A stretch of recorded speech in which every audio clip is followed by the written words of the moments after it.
माझे हसबंड परदेशात असताना माझा जेठ घरी आले होते. माझ्या हसबंडच्या आईने नुकत्याच त्यांच्या काकूंच्याकडे गेल्या होत्या. तेव्हा घरात मी व माझा जेठ आम्ही दोघेच घरात होतो. अचानक जेठने मला मुंबईला घेऊन जाण्याची योजना आखली व ते मला घेऊन गेले. रात्री जेठ माझ्या आणि आम्ही रूम बुक केली तर जेठ त्यांच्या रूम मध्ये न जाताच माझ्या रूम मध्ये आले. मला रोज रात्री झोपताना छोटे कपडे घालण्याची सवय आहे.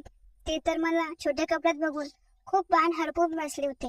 ते म्हणाले, नीता, कुणालने तुला कधी मुंबईला असं रूम मध्ये आणलं नसेल, पण आज मी तुला इथला वेगळा अनुभव देतो. असं बोलून माझ्या जेठनी रूम मध्येच रात्रभर माझी. सागर जेठ घरी आल्यापासून मी तर फार खुश होते, कारण जेठ मला असं काही अनुभव देऊन जातील याचा मी विचारही केला नव्हता.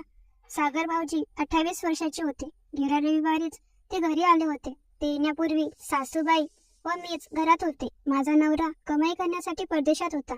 लग्नाच्या काही दिवसानंतरच तो परदेशी गेला होता. सागर जेठ आणि मी माझ्या लग्नातच भेटलो होतो. लग्नात त्यांचा खोडकर स्वभाव माझ्या चांगलंच लक्षात आला होता. आताही घरी आल्यावर त्यांनी माझी खोड काढली होती.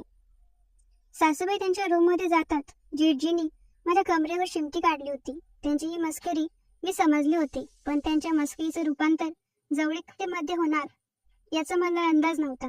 सागर घरी आल्यापासून मला म्हणत होते की नीता, तुझ्यासाठी काहीतरी सरप्राईज आहे. मी त्याला सरप्राईज काय आहे ते विचारलं असता ते मला म्हणाले की वेळ आल्यावर सांगेल. सागरची मला ही मस्करी वाटली होती म्हणून मी त्याकडे दुर्लक्ष केलं. तो घरी आल्याच्या 2 दिवसांनी सासूबाई त्यांच्या काकूंबाईकडे जायला निघाल्या. वर्षभरापूर्वी काकू सासूबाईंना त्यांच्याकडे राहण्याचा हट्ट करत होत्या. त्यासाठी मला तर काही हरकत नव्हती, पण माझ्या नवऱ्याला ते नको होतं. त्यांची आई त्यांच्याकडेही राहावी असं त्यांचं म्हणणं होतं. तेव्हा दोघे काकूंनी यांनी मिळून एक युक्ती सुचवली. पहिले 6 महिने सासूबाई मुलाकडे राहतील व नंतरचे 6 महिने ते त्यांच्या काकूकडे राहतील, असं दोघं भावांचं ठरलं होतं. सासूबाईंचे कालच आमच्याकडे 6 महिने संपले, त्यामुळे त्या आता त्यांच्या काकूकडे जायला निघाल्या होत्या. आता पुढचे 6 महिने सासूबाई व माझी भेट होणारच नव्हती. फक्त आम्ही फोनवर भेटणार होतो. काकूकडे जाण्यापूर्वी सासूबाई मला म्हणाल्या की मी जाताच सागरलाही त्याच्या घरी पाठव. तुला तुझ्या माहेरी जायचं असेल तर तिकडे जाऊन ये. याच्यात उगाच तुझा वेळ वाया घालू नकोस. सासूबाई सागरला घरी पाठवण्याबद्दल माझ्या कानात तर बडबडल्या होत्या. त्यानंतर त्यांना लाजता सरळ त्यांच्या तोंडावरच बोलल्या की मी गेल्यावर तूही जायला नाही. थोडक्यात सासूबाईंनी त्याला हकलच होतं. सागर सासूबाईंचं बोलणं ऐकून थोडे नाराज झाले होते असं मला वाटत होतं, कारण तेव्हा ते लगेच त्यांच्या खोलीत निघून गेले. ते 2 दिवसापूर्वीच आले होते आणि आता ते लगेचच जायला निघाले होते. त्यांच्या खोलीत ते त्यांची बॅग भरत असेल हे मला लक्षात आलं होतं. त्याला थांबायला हवं. मी तेव्हा सासूबाईची बॅग उचलली. मी पटकन त्यांना बाहेर उभ्या असलेल्या रिक्षात बसवलं. गाडी घेऊन मी सागरला सासूबाईंना रेल्वे स्टेशनवर सोडून द्यायला सांगणार होते, पण त्याआधी सासूबाई त्यांच्यासोबत तुरळक शब्दात बोलून मोकळ्या झाल्या. त्यांच्यासाठी रिक्षाच बरी होती. त्या गाडीत जाण्याच्या लायक नव्हत्या. त्यांना पटकन रिक्षात बसवून मी त्यांना रवाना केलं. त्यांची रिक्षा निघून जाताच मी पळतच घरात गेले. मला सागरच्या रूम मध्ये जाऊन त्याला बॅग भरण्यापासून थांबवायचं होतं. मी त्याला खोलीत गेले तेव्हा ते मला बॅग भरताना दिसले. म्हणजे मी जो विचार करत होते तो अगदी बरोबर होता. मी त्यांच्या जवळ गेले व बॅग मधून त्यांचा हात बाहेर काढला. मी त्यांना म्हणाले, सागर, तुम्हाला सासूबाईच्या बोलण्याचा राग आलाय ना, पण तुम्ही त्यांचं बोलणं मनावर घेऊ नका. आता ते गावी गेले आहेत. पुढचे 6 महिने ते येणार नाहीत. तुम्हाला राहायचं तेवढे दिवस तुम्ही राहा इथे. हे घर त्यांचं आहे तेवढं तुमच्या देवरानीचंही आहे आणि घराच्या मालकीन तुम्हाला ऐकावं लागेल. तुम्हाला राहायचं तेवढे दिवस तुम्ही इथे राहू शकता. मी अगदी गंभीर होऊन त्यांच्याशी बोलत होते. सागरने तेव्हा माझ्या चेहऱ्यावर हात ठेवला आणि त्यांचा रागिष्ट चेहरा एकदम नॉर्मल झाला. ते म्हणाल की नीता, अगं तू एवढे सिरियस का झालीस? मी कुठे जाणार नाहीये. काकीचा स्वभाव मला चांगलाच ठाऊक आहे. मी तिला माझ्या लहानपणापासून बघतोय. ती बोलल्याशिवाय अशीच आहे, एकदम फटकळ.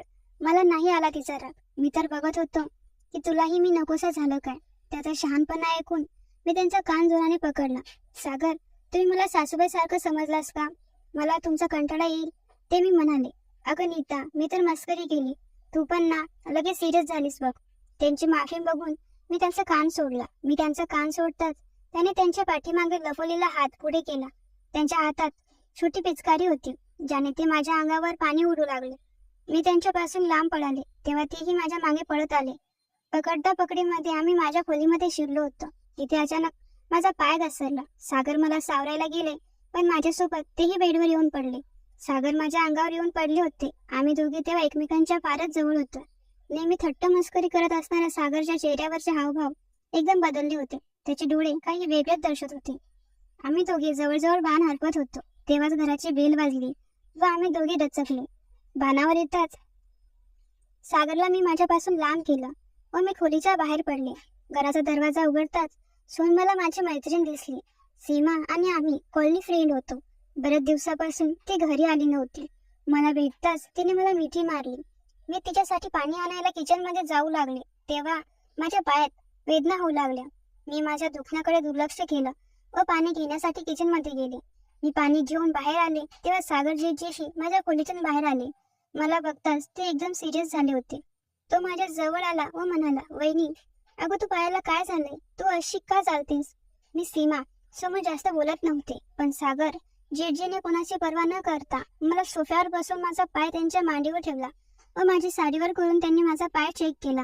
त्यांचा हात लागताच माझा डावा पाय टाचेच्या वरच्या बाजूला दुखू लागला. सागरने चेक केलं तर माझा पाय हिरवा निळा झाला होता. थोड्या वेळापूर्वी बेडला माझा पाय धडकला होता. माझ्या पायाला चांगलाच मुक्का मार बसला होता, ज्याने माझा पाय सुजलाही होता व निळाही पडला होता. ते पाहून सागर पळतच खोलीत गेलो. आतून ते आयडेक्स व गरम पट्टी घेऊन आले होते. त्यांनी माझ्या पायाला आयडेक्स लावलं आणि ती पट्टी बांधून दिली.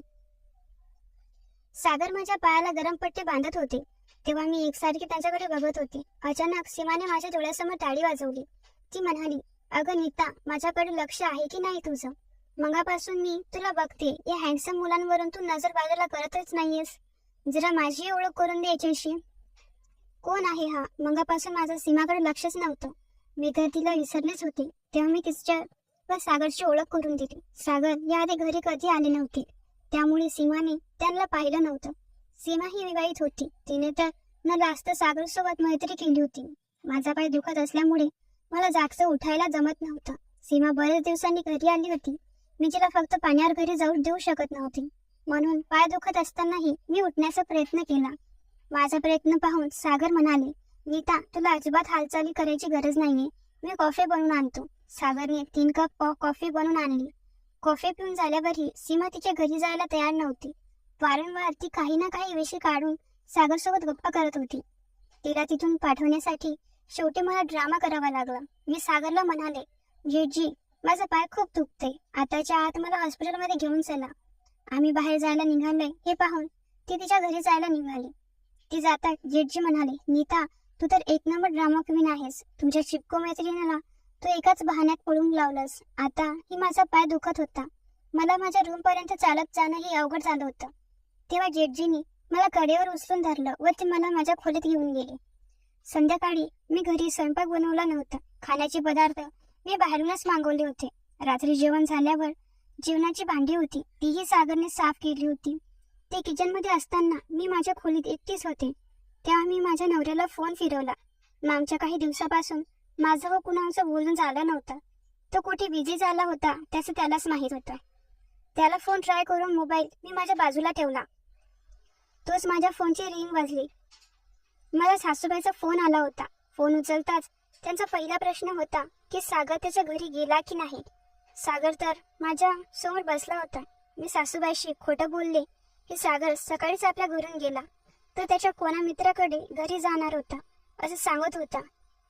बहुतेक तो त्याच्या मित्राकडे घरी असेल. सासूबाईंनी सागरच्या घरी फोन लावून विचारलं असतं, त्यामुळे मी त्यांना खोटं सांगितलं की तो त्यांच्या मित्राकडे गेला असेल. सासूबाई तशा फार कंजूस होत्या. त्यांनी फोन तर लावला नसता, कारण त्यांचा बॅलन्स जो संपला असता. आताही त्यांनी काकूच्या बाजूच्या मोबाईलवरून मला फोन लावला होता, पण त्या बाईचं काही खरं नव्हतं. काकूंच्या मोबाईलवरून त्या सागरच्या घरी फोन लावू शकल्या असत्या, पण त्या आता त्यांच्या घरी फोन लावणार नाही याची मला खात्री पटली होती. त्यांना खरं पटेल असं खोटं मी बोलले होते. त्यांचा फोन ठेवताच सागर मला म्हणाला, नीता, तू किती जीव लावतेस ग मला. काकी मला इथे राहण्यास नकार देते, पण तू मला किती पदार्थ घालतेस. तुझ्यासारखी प्रेमळ भावजई मला लाभली हे माझं भाग्य आहे. सागरने बोलताच मला सरप्राईज दिलं. ते म्हणाले, नीता, 2 दिवसानंतर आपण दोघे मुंबईला जाणार आहोत आणि हे तुझ्यासाठी सरप्राईज असेल. मुंबईला माझा हा पहिला अनुभव असणार होता, कारण याआधी मी कधीच मुंबईला साठी गेली नव्हती. सोशल मीडियावर त्याची एखादी रील मी बघितली होती. मी अगदी उत्साहित होऊन सागरला म्हणाले, सागर, मला तुझं सरप्राईज ऐकून खूप आनंद झालाय. मुंबईला जाण्यासाठी मी खूप उत्साहित आहे. आनंदाच्या भरात मी उठायला गेले आणि तेव्हा माझ्या पायात जोरात सनक केली. मला माझं दुखणं जाणवलं आणि मी पुन्हा जागेवर बसले. मी सागरला म्हणाले की कदाचित मी तुमच्यासोबत मुंबईला येऊ शकत नाही. तू जा, माझ्या पायाचं दुखणं अजूनही तसंच आहे. मी जर तुमच्या सोबत आले तर माझ्या या दुखण्यामुळे तुम्ही एन्जॉय खराब होईल. तुम्हीही पूर्ण मूड जाईल आणि मला ते नकोय. अगं नीता, सागर असताना कुठल्याही दुखण्याची काळजी करत बसायची गरज नाहीये तुला. मी आहे ना, असं बोलून सागरने त्यांच्या खोलीत गेलो. तिथून ते एक आयुर्वेदिक तेलाची बॉटली घेऊन आले. ते म्हणाले, या तेलाच्या मालिशने तू सकाळपर्यंत पळायला लागशील बघ. त्याने माझ्या पायावरची ती गरम पट्टी काढली व त्या तेलाने ते माझ्या पायाची मालिश करू लागले. मालिश करीत असताना ते म्हणाले की इथे येण्यापूर्वीच मी मुंबईला जाण्याचा प्लॅन बनवला होता. मला वाटलं कुणालही घरी असेल, आपण तिघे जाऊयात. पण ठीक आहे, कुणालच्या नशिबात आपल्यासोबत फिरायला जाणं नसेल. त्याची मुंबईला जाण्याची तयारी तर चांगली दिसत होती, कारण ते बराच गरजेचं सामान सोबत घेऊन आले होते. त्यांच्या मालिशने मला केव्हा झोप आली मला कळलंच नाही. सलग 2 दिवस सागरने माझी काळजी घेतली. ते दिवसातून 2 वेळा माझ्या पायाची मालिश करून देत होते. दुसऱ्या दिवशीच्या संध्याकाळी माझ्या पायात मला सुधारणा जाणवू लागली. दुखणं बरंच कमी झालं होतं. ठरल्याप्रमाणे आम्ही दोघे 2 दिवसांपासून मुंबईला निघालो. मी तर फार उत्साहित होते. माझ्यात फिरायला जाण्याचा उत्साह होता, पण सागरच्या चेहऱ्यावर मला वेगळाच कसला तरी उत्साह दिसत होता. मुंबईला नेऊन ते माझ्यासोबत जे काही करणार होते त्याचा मला अजून अंदाज नव्हता, पण त्याची ती वेगळी वागणूक मला आतापासून दिसू लागली होती. आम्ही हॉटेलच्या साईटवर पोहोचलो. सागरने जे हॉटेल बुक केलं होतं ते पूर्णपणे मुंबईत असल्याचा फील देत होता. ते हॉटेल विटावर सिमेंटची बिल्डिंग नव्हती. जिथे नजर जाईल तिथे बाहेरचं दिसत होता. माझं व सागरची रूम माझ्या शेजारी होती. मी बाहेर फिरायला जाण्यापूर्वी फ्रेश होण्यासाठी माझ्या रूममध्ये गेले. रूम आतून तर एकदम 5 स्टार होतं. सागरने आयोजन तर जबरदस्त केलं होतं. मी फ्रेश होऊन माझ्या रूम मधून बाहेर आले. मला असं फुल कपड्यात बघून तो म्हणाली, अगं नीता, हे काय असं टिपिकल ड्रेस घालून आलीस तू? आपण मुंबईला जातोय, हे असे कपडे मी अलाव नाही करणार. थांब इथेच म्हणून ते त्यांच्या रूम मध्ये गेले व आतून एक ड्रेस घेऊन आले. त्यांनी दिलेला ड्रेस रिफॉर्स होता. मी त्यांना म्हणाले, सागर, मला हे घालायला नाही जमणार. तेव्हा त्यांनी माझी मान फिरवली व मला समोर असलेल्या काही मुली दाखवल्या. ते म्हणाले, नीता, इथे तुझी जिथे ही नजर जाईल तिथवर तुला जी ही मुलगी दिसेल त्या सगळ्यांनी असेच कपडे घातलेत आहेत. त्यात लाजण्यासारखं काही नाहीये. सागरने माझ्या जवळ उभं राहून बरेच फोटो काढून घेतले. मीही तेव्हा मजा मस्तीच्या मूड मध्ये होते, त्यामुळे मी फोटो घेताना त्यांना काही बोलले नाही. फिरून फिरून माझे पाय फार दुखायला लागले. पण आजच दिवस फार छान गेला होता. रात्री 8 वाजता आम्ही आमच्या रूम मध्ये परतलो होतो. सागरने माझ्यासाठी काही कपडे खरेदी करून आणले होते. त्यांनी मला ते दिले. ते सकाळी छोटे कपडे होते. मी त्यांना म्हणाले की सकाळी मी छोटे कपडे घातले होते, आता अजून नाही, मला लाज वाटते. त्यावर ते म्हणाले की नीता, रोज तर तुझ्या घरात त्या फुल कपड्यात असतेस ना, कधीतरी मोकळेपणाने आयुष्य जग. असं समज, फक्त आजचा दिवस तुझा आहे. तुला वाटेल तसं तू हा दिवस जग. उद्यापासून तीच ती बराखडी सुरू होणारच आहे. कुणालनेही मला कधी एवढं समजावलं नव्हतं. त्याने तर मला एवढे मोकळेपणाने आयुष्य जगण्याची संधी कधीच दिली नव्हती. त्यामुळे तो मला बाहेर परदेशातही घेऊन गेला नव्हता. सागर माझा फार विचार करत होते. ते मला मोकळेपणाने आयुष्य जगायला शिकवत होते. मला त्यांचं म्हणणं पटलं होतं. मी अगदी निसंकोचपणाने त्यांनी दिलेला नाईट सूट घातला. तेही छोटा होता, पण छोटे कपडे घालणारी मी एकटीच तिथे नव्हते. अनेक मुलींनी छोटे कपडे घातले होते. काहीतरी दिसायला सावळ्या होत्या तरीही त्या छोटे कपडे घालून फिरत होत्या. माझ्या गोऱ्या रंगावर तर सगळेच छोटे कपडे छान दिसत होते आणि ती लाज वाटण्यासारखी गोष्ट नव्हती. रात्री हॉटेलमधील बुफेमध्ये आम्ही दोघांनी जेवण केलं. त्यानंतर बाहेरच्या गार्डन मध्ये आम्ही आलो. हलकीशी गुलाबी थंडी पडली होती. त्या थंडीमध्ये बाहेर छान प्रेमाची गाणी सुरू होती. शेकोटीही पेटलेली होती. ती क्षण काही वेगळीच होते. माझ्यासोबत कुणाल तिथे नव्हता. मी त्याला खूप मिस करत होते. माझ्या मनात त्याचा विचार आला. तोच सागरने माझा हात पकडला व त्याने माझ्या कमरेत हात टाकून डान्स करायला सुरुवात केली. ते जवळ येतात जणू मी माझी मागची दुनिया विसरली आहे असं मला वाटत होतं. सागरच्या डोळ्यात मला प्रेम जाणवत होतं. दोघांच्या भावना भरकटण्याआधी मी सागरपासून लांब झाले. तिथून मी सरळ माझ्या रूम मध्ये गेले. आत जाऊन मी पाणी प्यायले. त्यानंतर मी अंगाला बॉडी लोशन लावू लागले. काही वेळातच सागर माझ्या रूम मध्ये आले. ते म्हणाले, नीता, तुला हरकत नसेल तर आजची रात्र तू माझ्यासोबत तुझा रूम शेअर करू शकतेस का? पाहिले तर मी त्यांच्याकडे संशय नजरेनं पाहिलं. तेव्हा सागरने रूम शेअर करण्याचं कारण मला सांगितलं. ते म्हणाले, माझ्या रूम मधील एसी मध्ये जरा गडबड झाली. एसी मधून पाणी लीक होते. त्यांचं सगळं पाणी माझ्या बेडवर येते. मी रिसेप्शनवर बोललो, पण त्यांच्याकडे आता एकही रूम शिल्लक नाहीये. माझी रात्र व्यवस्थित झोप झाली नाही की माझा दुसरा दिवस एकदम खराब जातो. मला रात्रीची झोप व्यवस्थित हवी असते. या कंडिशन मध्ये तूच माझी मदत करू शकतेस, म्हणून मी इथे आलोय. सागरचा प्रॉब्लेम ऐकून मी त्यांच्यासोबत रूम शेअर करण्याचा होकार दिला. माझ्या रूम मधील बेड तसा मोठा होता. त्यावर 2 जण आरामात झोपू शकतील एवढा तो मोठा होता. सागरने त्यांचा सामान माझ्या रूम मध्ये ठेवला. आताही मी त्यांच्यासमोर छोट्या कप्प्यामध्येच होते. मला त्यांच्यासोबत असताना कसलीही भीती जाणवत नव्हती. सकाळी फिरल्यामुळे माझे पाय दुखत होते, त्यामुळे मी पायाला हात लावून बसली होती. आताही सागरला माझं दुखणं लक्षात आलं होतं. त्याने त्याच्याकडे असलेल्या आयुर्वेदिक तेलाने माझ्या पायाची मालिश करायला सुरुवात केली. मी तेव्हा बेडवर पडून होते आणि सागर माझ्या पायाची मालिश करून देत होते. ते माझ्या शरीरावरून वारंवार नजर फिरवताना मला दिसत होता. त्यांचा हात माझ्या उघड्या पायावरूनही फिरत होता. मला तर तेव्हा अचानक गुंगी आल्यासारखं झालं. ते तेलाच्या सुगंधामुळे ते होत होतं की मी फार थकले होते याचा मी विचार करतच मी झोपी गेले. दुसऱ्या दिवशी सकाळी मी उठले तेव्हा मी स्वतःला सागरच्या मिठीत पाहिलं. स्वतःला त्याच्या सोबत असं पाहून मलाच माझी लाज वाटली. मी नंतर चुकीने सागरला कुणाल समजून त्यांच्या सोबत काही करून तर बसले नव्हते ना. मला रात्रीच काही आठवत नव्हतं. अंग तर नुसतं तुटत होतं. त्यांचा डोळा उघडण्याच्या आधी मी उठून बसले. मी त्यांच्यापासून लांब होतात. सागरही उठले. मी त्याला त्यांच्या रूम मध्ये जायला सांगितलं. तिथला एसी खराब होता, बाथरूम नाही. त्याने त्यांची आंघोळ तिथेच करावी म्हणून मी त्यांना त्यांच्या रूम मध्ये पाठवलं. 2 दिवस थांबण्याच्या मुंबईत होता, पण आता मला तिथे थांबू वाटत नव्हतं. आजही रात्र पुन्हा मी सागरसोबत रूम शेअर करू शकत नव्हते. काल झालं ते पुरे होतं. आंघोळ आटपून आम्ही घरी जायला निघालो. अर्ध्या रस्त्यात सागरने त्याची गाडी वळवली. ते म्हणाले, दुसऱ्याच रस्त्याने जाऊन लागले होते. ते मला म्हणाले, नीता, मी तुला कसा वाटतो? मला त्याचे नियम काही ठीक दिसत नव्हते. मी त्याच्या प्रश्नावर होकारती उत्तर देत राहिले. पुढे काही किलोमीटर अंतरावर त्याने गाडी थांबवली. तिथे एक मोठी इमारत होती. सागर मला त्याच्या आत घेऊन गेला. तिथे आम्ही एका खोलीत गेलो. त्या खोलीत येताच मी टाहू फोडला, कारण माझ्या समोर माझा नवरा कुणाल होता. तो तर काही महिन्यापासून परदेशात आहे हेच मला माहित होतं. अचानक कुणाल भारतात कधी आला आणि तो असा एकटा का राहत होता याची सगळी उत्तरे आता कुणालच मला देणार होता. मी कुणालला म्हणाले, कुणाल, हे सगळं तू काय चालवलं आहेस? तू तुझ्या बायकोला स्वतःहून तुझ्या भावाच्या हातात का सोपवलंस?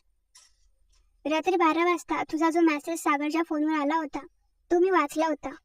नीता तुझ्या प्रेमात पडली का, असा मेसेज तू तुझ्या भावाला केला होतास. मला चिडलेला पाहून कुणाल बोलू लागला की नीता, तुझं आयुष्य खराब होऊ नये यासाठी मी हे सगळं केलं होतं. इथून पुढे तुला मी खुश ठेवू शकत नाही. तुला सुंदर आणि कमावणारा मुलगा हवा होता आणि तू त्या अटीवरच माझ्याशी लग्न केलं आहेस. हे मला माहिती आहे. आता तर ना माझी सुंदरता उरली आहे ना मी हवा तसा पैसा कमवू शकतो. कुणाल, हे सगळं कसं झालं ते तर सांग. पुढे कुणाल म्हणाला, नीता, मी परदेशात कोणत्या IT कंपनीमध्ये नोकरी करत नव्हतो. मी तर तिथे ट्रक चालवण्याचं काम करतो. तिथे ट्रक ड्रायव्हर ही चांगली कमाई करतात. त्या कमाईतून मी घरी पैसे पाठवत असायचो. आताच महिन्यापूर्वी माझा ऍक्सिडेंट झाला. त्यात मी असं कुरूप झालो. माझी सुंदरता पूर्णत गेली. इथून पुढे मी ट्रकही चालवू शकत नाही. माझ्या कर्माची शिक्षा मी एकट्याच भोगेल. माझ्यासोबत तू राहू नकोस, नाहीतर माझ्यामुळे तुला लोकांची टोमणे ऐकावे लागतील. तू एवढी सुंदर आणि मी असा कुरूप. माझ्यामुळे मला तुझं आयुष्य नरक बनवायचं नाहीये. सागर तुला हवं तसा आहे, हँडसम आणि कमावणारा. तू लवकरच परदेशात नोकरीसाठी जाणार आहे. मी तुला कधीच सोबत घेऊन जाऊ शकलो नाही, पण सागर तुला त्यांच्या सोबत परदेशात नक्की घेऊन जाईल. तो फार शिकलेला आहे. त्याने मला प्रॉमिस केला आहे. त्याला चांगल्या नोकरीने ऑफरही परदेशात आली आहे. तू त्याच्या सोबत जा, माझी काही हरकत नाहीये. कुणालचं बोलणं ऐकून माझ्या डोळ्यातून गळागळा अश्रू येऊ लागले. मी त्याला घट्ट मिठी मारली. त्याला मी म्हणाले, कुणाल, सुख माझीच आहे. मी नेहमी पैशाला मोठा समजत राहील. त्यामुळे मी माझ्या बाबाकडे ही अट टाकली होती की मला हँडसम आणि परदेशात असणारा खूप पैसा कमवणारा मुलगा हवा आहे. पण मागच्या काही दिवसात माझे सगळे भ्रम दूर झाले. फक्त पैसा असून चालत नाहीये. मागच्या काही दिवसापासून जेव्हा जेव्हा सागर माझ्या आसपास असायचे तेव्हा मला तू आठवायचास. लग्नाच्या काही दिवसानंतरच तू कमाईसाठी परदेशात गेला. मी सुद्धा तुला एकदाही थांबवलं नाही. मी तुझ्या सहवासासाठी फार तळमळत होते. तू जिच्याशी लग्न केलं होतं ती शिल्पेश नीता होती. तिला फक्त तुझ्या पैशावर प्रेम होतं. पण आता तुझ्या समोर उभी आहे त्या नीतेला पैसा नकोय तर प्रेम हवंय. तिच्या नवऱ्याचं प्रेम. मला माझ्या कुणालचं प्रेम हवंय. कुणाल, तू अजिबात असं समजू नकोस की तुझा चेहरा खराब झाला म्हणून मी तुला माझ्यापासून लांब करेल. तुझं प्रेम मला समजले. मागच्या काही दिवसांपासून मी सागर सोबत होते. त्याच्यासोबत माझी मैत्री झाली. पण प्रेम नाही. माझं प्रेम फक्त तू आहेस आणि शेवटपर्यंत तूच राहणार. पैसा आपण दोघे मिळून कमवू शकतो पण आपले हे क्षण आपण काही वर्षांनी परत आणू शकत नाही. तुझ्या प्रेमाने आज मला खरं प्रेम काय असतं याची जाणीव करून दिली आहे. मी तुझी आणि फक्त तुझी आहे. फक्त नवऱ्याच्या सुखाच्या काळात नवऱ्यासोबत असणं हे बायकोचं कर्तव्य नव्हे तर नवऱ्याच्या दुःखाच्या काळातही तेवढाच खंबीरपणे त्याच्या पाठीमागे उभं राहणं हे बायकोचं खरं कर्तव्य असतं. कुणालाच परदेशात झालेल्या अपघातात पूर्ण चेहरा खराब झाला होता आणि त्यामुळे तो स्वतःला कमी लेखू लागला होता. त्याच्या प्रेमाने माझा अहंकार मोडला होता. सागर कुणालचे काही उपकार होते त्यामुळे सागर कुणालचं म्हणणं ऐकत होता व तो माझ्यावर प्रेम दाखवण्याचं नाटक करत होता. परंतु आज मला समजलं की प्रेम माणसाच्या चेहऱ्यावर नाही मनावर करावं लागतं. कारण एक वेळी चेहरा फसवेल पण चांगला स्वभाव असलेली समजदार व्यक्ती कधीच फसवू करू शकत नाही. मंडळी, माणूस आयुष्यभर पैसा कमवतो राहणार आहे पण पैशासाठी आपल्या माणसाला दूर करणं व ज्या वयात एकमेकांसोबत वेळ घालवायला हवा तो वेळ पूर्ण पैसा कमवण्यात व्यक्ती करणं योग्य नाही. जगण्यासाठी पैसा हवा पण त्याचसोबत आपल्या माणसाची साथ व प्रेमही हवं. म्हणून पैसा हा गेला तरी चालेल पण आपल्या माणसाशी दूर झालो नाही पाहिजे. कारण एक वेळेस सगळे गेलं तरी आपले माणसं जवळच माणसंही आपण जपले पाहिजे.